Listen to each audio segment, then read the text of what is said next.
अगर बढ़ोतरी चाहिए, बिना वचन के मसीहों के जीवन में बढ़ोतरी नहीं आ सकती। हाथ रखने से बढ़ोतरी नहीं आ सकती। बीमारी तो जा सकती है, बढ़ोतरी अगर चाहिए, अगर फल चाहिए अपने जीवन में, तो वचन को बोना पड़ेगा। प्रार्थना फल नहीं ला सकती आपके जीवन में।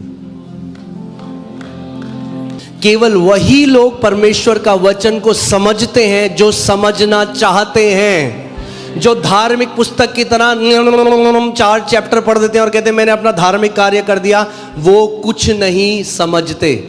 अगर समझना चाहते हो तो पवित्र आत्मा आपकी बुद्धि खोलेगा और आप वचन के भेदों को समझने वाले बन जाओगे।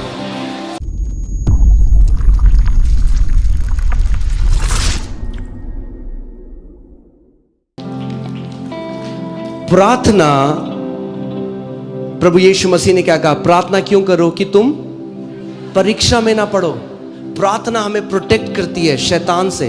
प्रार्थना हमें प्रोटेक्ट करती है, हमें नम्र रखती है। प्रार्थना जब आप करते हो परमेश्वर के साथ, प्रार्थना बहुत जरूरी है। मगर अगर फल चाहिए तो उसके लिए बीज चाहिए।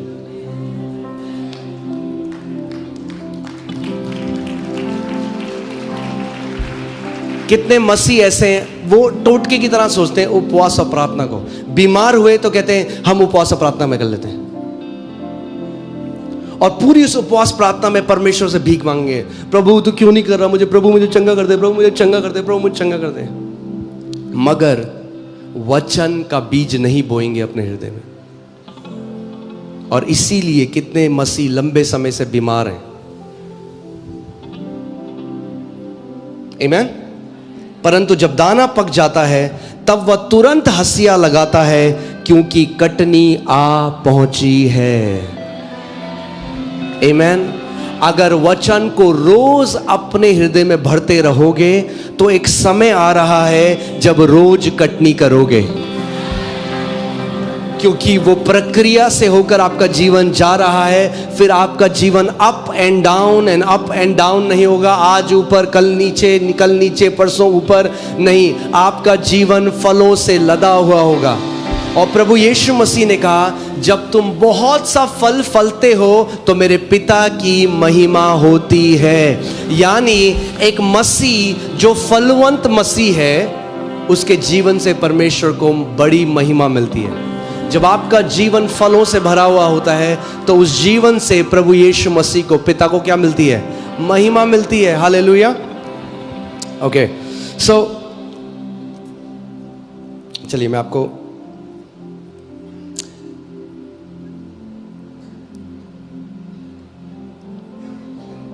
वचन में लेकर जाता हूं। तैयार हैं आप? ओके।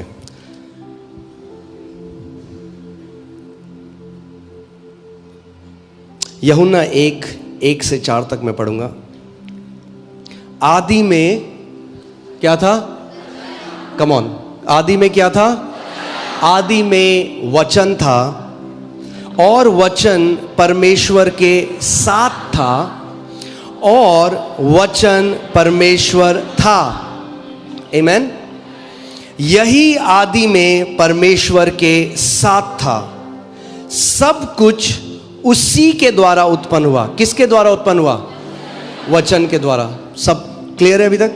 या सब कुछ वचन के द्वारा। और जो कुछ उत्पन्न हुआ है उसमें से कोई भी वस्तु उसके बिना उत्पन्न नहीं हुई। यानी जो कुछ आप देखते हो ये किसके द्वारा उत्पन्न हुआ? वचन के द्वारा। उसमें जीवन था, और वह जीवन मनुष्यों की ज्योति था। हाँ, किसमें था जीवन? वचन में, और वचन मनुष्यों की ज्योति था। अब इसकी 14वीं आयत में आइए। और वचन देहधारी हुआ। क्या हुआ? वचन देहधारी हुआ, और अनुग्रह और सच्चाई से परिपूर्ण होकर हमारे बीच में डेरा किया, और हमने उसकी ऐसी महिमा देखी जैसे पिता के एकलौते की महिमा। वो वचन कौन है? प्रभु यीशु मसीह। आमीन। सो जब बाइबल कह रही है वचन, तो वो वचन कौन है? प्रभु यीशु मसीह। सब कुछ जो उत्पन्न हुआ उस वचन के द्वारा उत्पन्न हुआ। वो वचन देहधारी हुआ और उसने मनुष्यों के बीच में डेरा किया, और हमने उसकी ऐसी महिमा देखी जैसे इकलौते की। आमीन। नाउ प्रभु यीशु मसीह जो परमेश्वर का वचन है, जो देह धरकर इस पृथ्वी पर आया, और अब ऐसा हुआ कि शैतान उसकी परीक्षा लेने के लिए आया, जो है मत्ती 4 और मैं 3 से पढ़ूंगा आगे। तब परखने वाले ने आकर उससे कहा, यदि तू परमेश्वर का पुत्र है तो कह दे कि ये पत्थर रोटियां बन जाए। क्या हो रहा है? शैतान क्या कर रहा है? उसकी परीक्षा ले रहा है। शैतान जैसे आज आपकी और मेरी भी परीक्षा लेने के लिए आता है हमारे अंदर। वो क्या करना चाह रहा है? डाउट डालने की कोशिश कर रहा है जो परमेश्वर ने कहा है।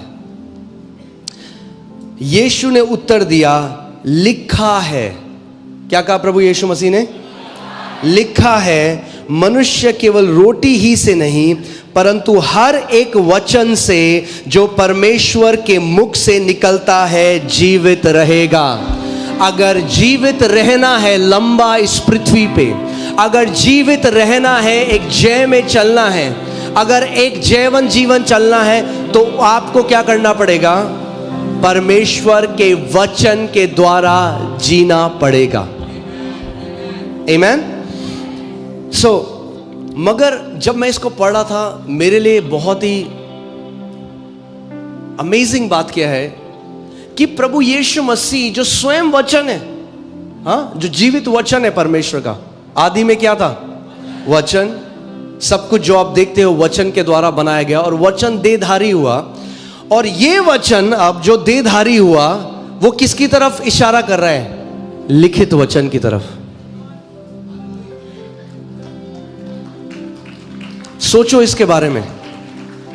जो जीवित वचन है वो कहां पॉइंट कर रहा है? लिखित वचन के ऊपर। वो कह रहा है लिखा है। यानी अगर प्रभु यीशु मसीह ने इतना महत्व दिया जो लिखा है, तो आपको और मुझे भी कितना महत्व देना है जो लिखा है। क्यों? क्योंकि वो किसके लिए लिखा गया है? आपके और मेरे लिए। क्योंकि मनुष्य रोटी ही से जीवित नहीं रहेगा, मगर किससे जीवित रहेगा? जो वचन परमेश्वर के मुख से निकलता है। अब आप इस बात को समझो, अगर लिखित वचन परमेश्वर हमें नहीं देता तो हर बार आपको एक साक्षात्कार के द्वारा जीवित रहना पड़ता। Until you hear from God personally, जब तक आपको परमेश्वर पर्सनली एक बात ना बोल दे।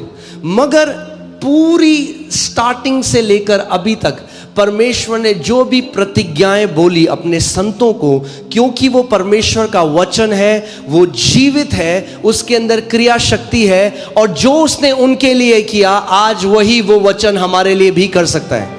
मगर अगर लिखा नहीं होता तो आज मुझे पता नहीं होती कि एक प्रतिज्ञा है, मैं तुझे आशीष दूंगा और तुझे जातियों के लिए आशीष बनाऊंगा। वो परमेश्वर ने किसके लिए कहा था? अब्राहम के लिए। मगर आज क्योंकि ये लिखा है, मैं इस पर विश्वास ला सकता हूं और मैं इस लिखित वचन से जीवित रह सकता हूं। भजन संहिता, जो एक भजन लिखने वाले ने सालों हजारों साल पहले लिखा था, जो परमेश्वर ने उससे बोला, तेरे बगल में 1000, तेरे दाहिने ओर 10,000 गिरेंगे मगर वो तेरे निकट ना आएगा। मैं तुझे दीर्घ आयु से तृप्त करूंगा और अपने उद्धार का दर्शन दिखाऊंगा। अगर वो व्यक्ति लिखता नहीं तो आज मुझे पता ही नहीं होता कि परमेश्वर के मुख से क्या वचन निकला था, क्योंकि उनकी पेन में जाने से पहले वो बोला गया वचन है। कितने लोग मेरी बात को समझ रहे हैं? इस बात को, ये जो वचन है ये परमेश्वर की कलम से नहीं आया, ये परमेश्वर के मुंह से आया है। प्रभु यीशु मसीह ने यूहन्ना 6:63 में कहा, 63 राइट, 63 में कहा कि जो वचन मैं तुमसे कहता हूं वो जीवन और वो आत्मा है। जब परमेश्वर उत्पत्ति से बोलने वाला परमेश्वर है, आमीन। आपको पता है परमेश्वर एक बोलने वाला परमेश्वर है, और परमेश्वर ने क्या किया? अपने लोगों को क्या दी? प्रतिज्ञाएं दी। मगर मैं आपको बता रहा हूं कि परमेश्वर के वचन में कितनी सामर्थ्य है, और इस बात को अगर आप समझ गए तो बहुत पावरफुल है। जो प्रतिज्ञा परमेश्वर ने अपने एक बेटे को दी, अपने एक संत को दी, वो प्रतिज्ञा ने उसके जीवन में जो किया वो आज भी क्रियाशील है। आज भी आप आज भी उस प्रतिज्ञा से रिसीव कर सकते हो जो परमेश्वर ने किसी और के लिए कहा था, क्योंकि वो लिखा गया वचन है। देखो मैं आपको इसको ऐसे समझाता हूं, जब परमेश्वर ने बोला तो परमेश्वर के मुख से जो वचन निकला, उस वचन के साथ परमेश्वर का आत्मा और जीवन रिलीज हुआ। और जब वो परमेश्वर के जो पवित्र संत थे, उन्होंने जब इसको लिखा तो इस स्याही के पीछे परमेश्वर का आत्मा आज भी मंडरा रहा है। इसीलिए ये जीवित पुस्तक है, इसीलिए ये लिखित वचन है, क्योंकि इस लिखित वचन के पीछे परमेश्वर का जीवन और परमेश्वर का आत्मा आज भी छुपा हुआ है। आमीन। और मैं आपको इसकी ताकत बताता हूं। आपको याद है ऑल नाइट प्रेयर में श्वेता थी यहाँ पे, हाँ, और वचन आया कि किसी की जिस सर्जरी से ओवरी निकली है, परमेश्वर सर्जरी बना रहा है। वो किसके लिए था? यहाँ पे जिस घर की एक बेटी है श्वेता, वो थी यहाँ पे, उसने रिसीव किया उसको, अगले दिन गई, अल्ट्रासाउंड करा, एक नई ओवरी उसके अंदर थी। ठीक है, मगर ध्यान से सुनो, क्योंकि वो परमेश्वर की अभिषेक में वचन बोला गया, वो वचन जीवित है। एक और बहन जिसने वो वचन सुना, जो उसके लिए नहीं था मगर उसने अपना बना लिया, उसने कहा ये मेरे लिए है। जब वो टेस्ट कराने गई, उसके अंदर भी नई ओवरी थी। ये परमेश्वर के वचन की सामर्थ्य है, वो मरा हुआ वचन नहीं है। 7 बिलियन लोग सेम प्रतिज्ञा से वो सब पा सकते हैं जो लिखा हुआ है। कितने लोग मेरी बात को समझ रहे हैं? जब ये लिखा हुआ है तो ये ऐसा है जैसे वो एक बीज है, मगर वो बीज जो है वो कैसा है? वो अभी एक्टिवेट नहीं है, इसके अंदर जीवन है। मगर मैं कहूँ कहाँ है फल? मेरे को फल खाना है, मेरे को कद्दू खाना है, इससे नहीं, कद्दू नहीं खा सकता मैं इससे। हाँ, अगर कद्दू खाना है तो एक प्रतिज्ञा के द्वारा जाना पड़ेगा। अगर फलवंत होना है तो एक प्रक्रिया है फलवंत होने की, जादू नहीं है। हाँ, शॉर्टकट नहीं है, फलवंत जीवन। क्योंकि हम लोग क्या करते हैं ना, लोग आज मार्केट में जाते हैं, हाँ, सुपर मार्केट में जाते हैं, जो चाहिए वो ले लेते हैं। कई लोगों को लगता है खाना दुकान से मिलता है। खाना दुकान में आता है, मगर खाना उगता है। अगर किसान बीज बोना बंद कर दे, पूरी मानव जाति मर जाएगी भूख के मारे। कोई है जो आप बढ़िया बासमती चावल खा रहे हो, कोई है जिसने महीनों उसकी देखभाल करी, बीज बोया, उसको सींचा, फिर कटनी करी, फिर बेचा, ट्रक में गया, बोरियों में गया, आपके घर आया, तब आप खा रहे हो उसको।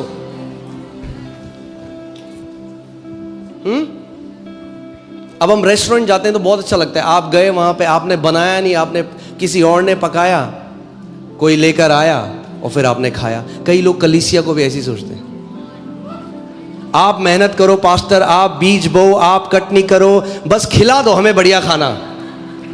नहीं, मगर गोल ये नहीं है। मैं आपको बता रहा हूं, आप जानते हैं इस बात को, मैं आत्मिक वरदानों में मूव कर सकता हूं। मैं अभी भी अपनी आत्मा को स्टर करके मैं प्रोफेटिक वर्ड दे सकता हूं लोगों के लिए,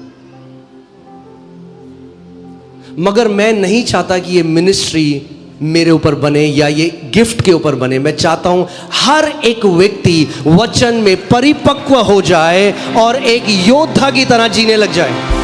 मेरी ये इच्छा है कि आप हर कोई व्यक्ति वचन की नींव में जड़ पकड़ लो, फलवंत हो जाओ। आमीन। कि रात को 2 बजे मुझे फोन करना ना पड़े, मतलब आपको, मुझे, पास्टर मेरा पेट दर्द कर रहा है, तो मैं कहूंगा वही करो जो मैं करता हूं। जब मेरा पेट दर्द होता है तो वचन की घोषणा करो।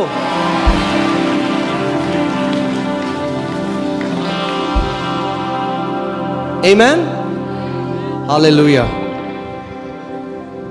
इसीलिए तो 5 फोल्ड मिनिस्ट्री है, 5 सेवकाई क्यों है? कि संत परफेक्ट हो, संत सयाने हो, आप लोग मिनिस्ट्री का काम करो, आप लोग जय में चलो। That's why they are fivefold ministry. Amen, hallelujah. हाँ, समझ रहे हो आप मेरी बात? जो वचन परमेश्वर के मुख से निकलता है, क्या हुआ? मैंने, पवित्र आत्मा ने बोला, मैंने सुना और मैंने बोला, तो क्या हुआ? क्योंकि वो वचन था।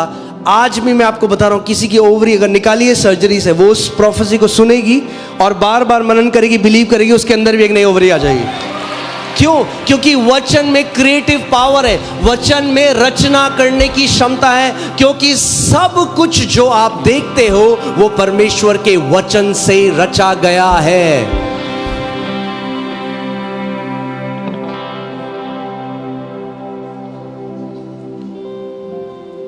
आमेन। मैं आपको बता रहा हूं, इतने सारे हमारे पास टेस्टमनीज आते हैं। यहां पे एक वचन आया किसी के लिए, हाँ, वो आगे आए, चंगे हो गए। फिर आ रहा है चंडीगढ़ से फोन, हमारे साथ भी वही कंडीशन, हम भी चंगे हो गए। पटना से फोन, हम भी चंगे हो गए। उड़ीसा से फोन। क्यों? क्योंकि वो परमेश्वर का वचन है, जीवित है, मरता नहीं है। एक बार निकल गया परमेश्वर। अब जब तक यीशु मसीह नहीं आए, जितने बंदे चाहे उससे ओवरी बना सकते हैं, क्योंकि वचन है, क्रिएटिव पावर है उसमें। अगर मैं अपनी मर्जी से बोलता, मेरे मुंह का वचन कुछ नहीं कर सकता। अगर मैंने अपनी समझ से बोला होता है वचन, तो कुछ नहीं कर सकता।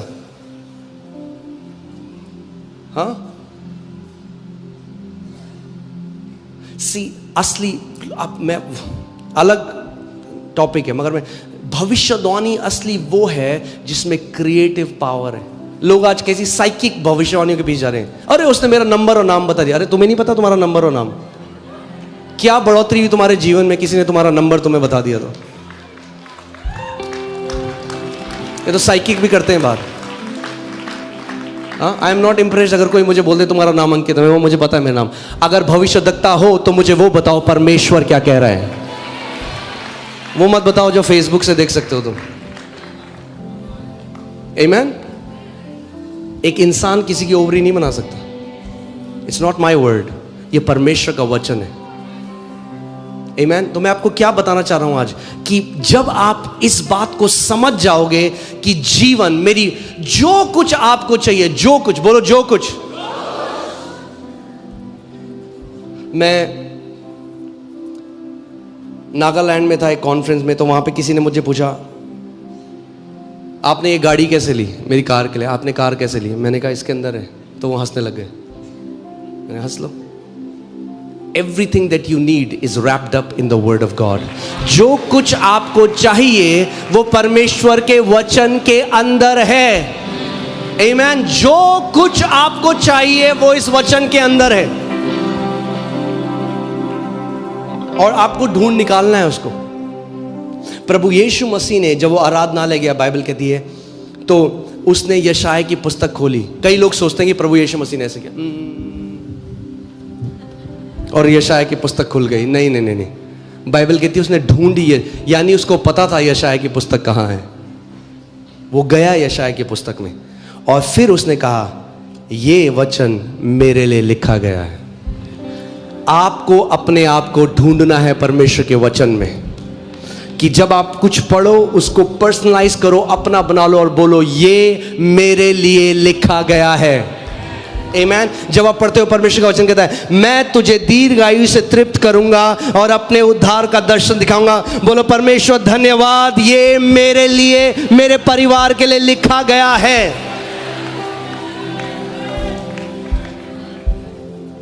आमेन।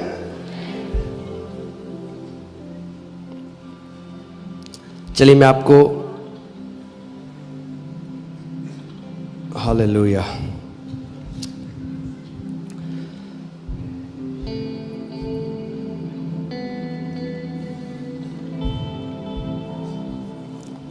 चलिए चलते मरकुस 4 खोलिए और पहली आयत से पढ़ते हैं।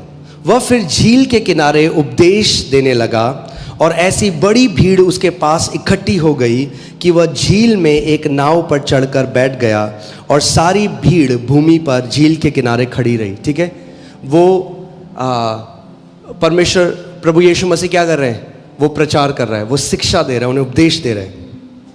और वह उन्हें दृष्टांतों में बहुत सी बातें सिखाने लगा और अपने उपदेश में उनसे कहा, सुनो, एक बोने वाला बीज बोने निकला। अब जब आप बाइबल पढ़ेंगे ना, आप हैरान हो जाएंगे प्रभु यीशु मसीह कितनी बार बीज और बोने वाले की बात करता है। क्योंकि उन्हें शिक्षा दे रहा है, उन्हें बता रहा है कि परमेश्वर का राज्य कैसे कार्य करता है। परमेश्वर बीज का परमेश्वर है, जानते हैं आप? मल्टीप्लिकेशन हमेशा बीज से आता है।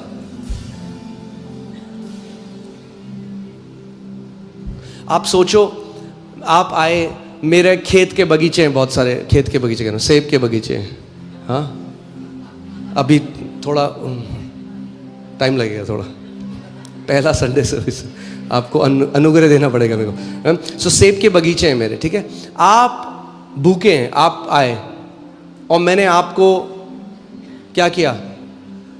मैंने सेब काटे बढ़िया से, बीज निकाले उसमें से, बढ़िया सेब में नमक वमक लगा के आपको दे दिया। अब मुझे बताओ, आपका पेट भर गया, आप बहुत खुश हो, मगर क्या आप दोबारा खा पाओगे सेब को? नहीं। मिला, हर किसी को पसंद है, आपको बढ़िया सेब मिल गए, हाँ बढ़िया तरीके, मगर अब आप मेरे पास आए, मैंने आपको 20 उस जो बढ़िया टॉप क्वालिटी का जो सेब है उसके बीज दे दिया आपको। आप कह रहे हो यार ये क्या दे दिया? मगर अगर उस बीज को आपने ग्रहण किया और जाकर अपने खेत में बोया, आप और आपकी पीढ़ियां सेब ही सेब खाते रहोगे पूरी जिंदगी। ज्यादा स्पेक्टेकुलर, ज्यादा अच्छा क्या लगता है? सेब खाना। बीज लेना में तो ये क्या दे दिया इस बंदे, इन्ना सा, हाँ बड़ा डब्बा भैया 4-5, वो अच्छा लगेगा, ये क्या दे दिया बीज। मगर अगर बीज की साइंस को समझ गए, अगर परमेश्वर का जो रहस्य है बीज के पीछे, उसके पीछे, कभी भूखा नहीं रहना पड़ेगा, कभी कंगाली में नहीं रहोगे। आमीन। परमेश्वर बीज के द्वारा कार्य करता है। कैसे कार्य करता है? बीज के द्वारा। सुनो, एक बोने वाला बीज बोने निकला, बोते समय कुछ मार्ग के किनारे गिरा और पक्षियों ने आकर उसे चुग लिया। फिर प्रभु बता रहा है, कुछ पथरीली भूमि पर गिरा जहां उन्हें मिट्टी ना मिली, हाँ कुछ झाड़ियों में गिरा, कुछ अच्छी भूमि में गिरा। अब मजेदार बात पता है क्या है? पूरी भीड़ है और प्रभु उनको सिखा रहा है। अब देखो क्या हुआ, जब 10वीं आयत आई, जब वह अकेला रह गया तो उसके साथियों ने उन 12 समेत उनसे दृष्टांतों के विषय में पूछा। यानी भीड़ को कोई मतलब नहीं है वो क्या कह रहे हैं। भीड़ कह रही हाँ कुछ बोल रहे हैं, जब चंगा करने लगेगा तब चल जाएंगे, जब बोल रहा है तब हम सोते हैं। भीड़ वो सिखा रहा है उनको, अगर सीख जाओगे तो बार बार हीलिंग लाइन में खड़े रहने की जरूरत नहीं पड़ेगी। अगर सीख जाओगे तो बार बार प्रार्थना नहीं करनी पड़ेगी परमेश्वर कर्जे से हटा दे, क्योंकि बीज कंटिन्यूअस ग्रोथ लेकर आएगा आपके जीवन में। क्या लेकर आएगा? कंटिन्यूअस ग्रोथ लेके आएगा, लगातार जो बढ़ोतरी है वो लेकर आएगा। और क्यों ये चेले प्रभु से पूछ रहे हैं, बाकी भीड़ ने क्यों नहीं पूछा? क्योंकि वो समझना ही नहीं चाहते। कितने ऐसे मसीह हैं जो कलीसिया, कितने आप जब भीड़ देखते हैं आज, हाँ हम लोग हीलिंग सर्विस करते हैं, कितने लोग हैं जो केवल चंगा होने के लिए आ रहे हैं, उनको कोई मतलब नहीं है जो वचन सिखाया जा रहा है। इसलिए क्या होता है, मे भी चंगाई तो पा लेते हैं मगर एक जैवन जीवन नहीं जी सकते, क्योंकि वचन को समझना नहीं चाहते। और मैं आपको ये बताता हूं, एक ये जो दृष्टांत है यहां पे, ये देखिए यहां पे, इसको खोलता हूं,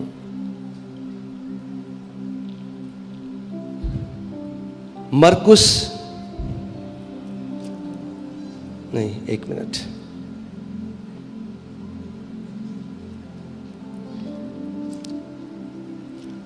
लूका 8:11 लगाइए, लूका 8:11।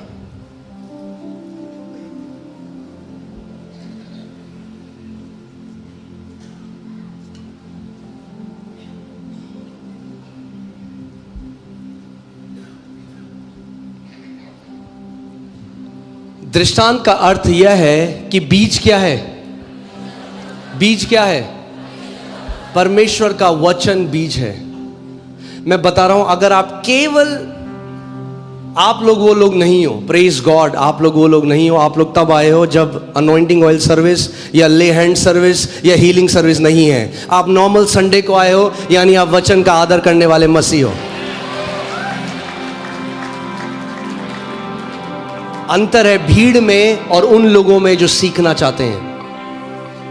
तो जब उन्होंने दृष्टांत सुना, उन्होंने परमेश्वर से मतलब पूछ रहे हैं, क्योंकि वो समझना चाहते हैं, भैया इसने जो बोला इसका मतलब क्या है। बाकी भीड़ कह रही है बात।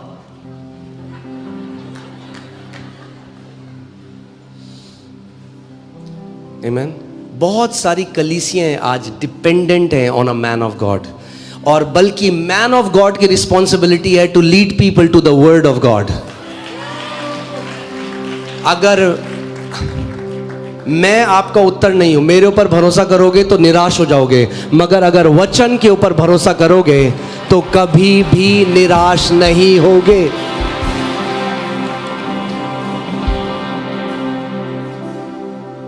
आमीन।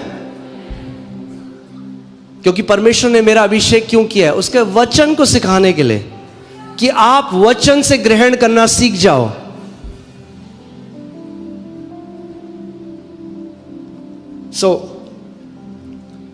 दृष्टांत का अर्थ यह है कि बीज परमेश्वर का वचन है। क्या बोया जाएगा? आज हर संडे को क्या बोया जाता है यहां पे? परमेश्वर का वचन। अब आप चाहिए मत्ती 13:18 में, 13:18।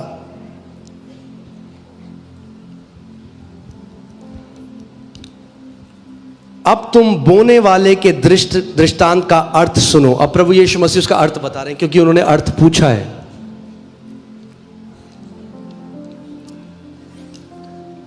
आमीन। यानी इससे हमें एक चीज और समझ में आती है, only those people understand the Bible who want to understand the Bible. केवल वही लोग परमेश्वर का वचन को समझते हैं जो समझना चाहते हैं। जो धार्मिक पुस्तक की तरह 4 चैप्टर पढ़ देते हैं और कहते हैं मैंने अपना धार्मिक कार्य कर दिया, वो कुछ नहीं समझते। अगर समझना चाहते हो तो पवित्र आत्मा आपकी बुद्धि खोलेगा और आप वचन के भेदों को समझने वाले बन जाओगे। तुम बोने वाले का दृष्टांत सुनो। 19वीं आयत। जो कोई राज्य का वचन सुनकर नहीं समझता, उसके मन में जो कुछ बोया गया था उसे वह दुष्ट आकर छीन ले जाता है। जो सुनकर उसको नहीं समझता। आप जब यहां बैठे हो, उद्देश्य केवल सुनना नहीं है, उद्देश्य समझना है। एक समझने वाला हृदय होना है। यानी परमेश्वर, मैं जब तेरे वचन के प्रचार के अधीन में बैठा हूं तो मैं समझना चाहता हूं जो तू मुझसे कहना चाहता है। क्योंकि अगर आपने नहीं समझा तो क्या हुआ? तुरंत शैतान आता है, उसके मन में जो कुछ बोया गया था उसे वह दुष्ट आकर छीन ले जाता है। यह वही है जो मार्ग के किनारे बोया गया है। सुनिए, अगर वो मसीह जो सुनकर समझना नहीं चाहते, जो केवल जो ध्यान नहीं देते जब परमेश्वर का वचन, परमेश्वर की नजर में वो कैसे हैं? मार्ग के किनारे वाली भूमि है उनकी, मार्ग के किनारे हैं।